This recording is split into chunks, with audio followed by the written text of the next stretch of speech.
नमस्कार दोस्तों, स्वागत है आपका हमारे चैनल वर्ड गुरु इन हिंदी में। आज हम जानेंगे कुछ डेली उपयोग में आने वाले शब्दों के अर्थ और उनके वाक्य में उपयोग के बारे में। तो चलिए शुरू करते हैं। पहला शब्द है लॉयल्टी। हिंदी में इसे वफादारी कहते हैं। इसका मतलब है किसी के प्रति सच्चा और ईमानदार रहना। आइए सेंटेंस से इसे समझते हैं। उसने अपनी कंपनी के प्रति वफादारी दिखाई और हमेशा ईमानदारी से काम किया। He showed loyalty to his company and always worked honestly.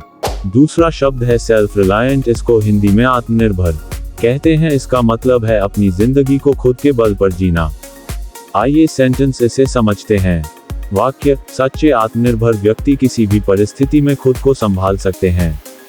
A truly self-reliant person can handle themselves in any situation. तीसरा शब्द है आइडियल। इसको हिंदी में आदर्श कहते हैं। इसका मतलब है किसी प्रकार का सबसे अच्छा उदाहरण। इसको सेंटेंस के द्वारा समझते हैं। वाक्य, उनका जीवन एक आदर्श उदाहरण है कि कैसे कठिन परिश्रम और ईमानदारी से सफलता प्राप्त की जा सकती है। His life is an ideal example of how hard work and honesty can lead to success.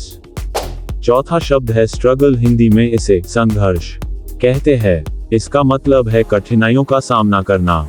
वाक्य, सपने साकार करने के लिए संघर्ष करना पड़ता है। To achieve dreams, one must go through struggles. पांचवा शब्द है इंस्पिरेशन। हिंदी में इसे प्रेरणा कहते हैं। इसका मतलब है किसी चीज से उत्तेजना मिलना। वाक्य, उसकी किताबें मुझे बहुत प्रेरणा देती हैं।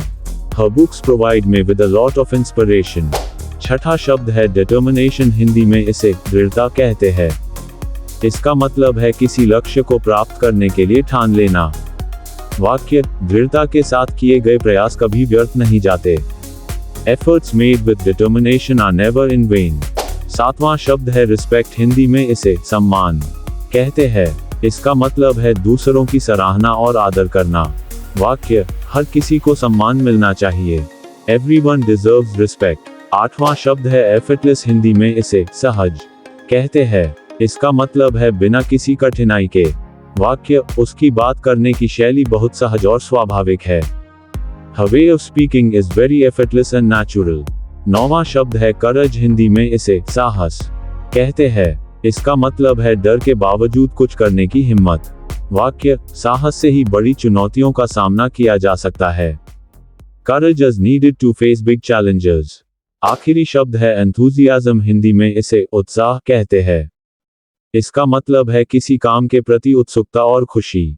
वाक्य, नए प्रोजेक्ट को लेकर उसके चेहरे पर उत्साह साफ दिख रहा था। His face showed enthusiasm for the new project.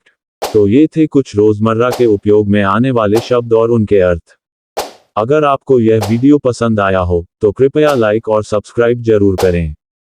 आपके सुझावों और टिप्पणियों का इंतजार रहेगा। धन्यवाद और मिलते हैं अगले वीडियो में।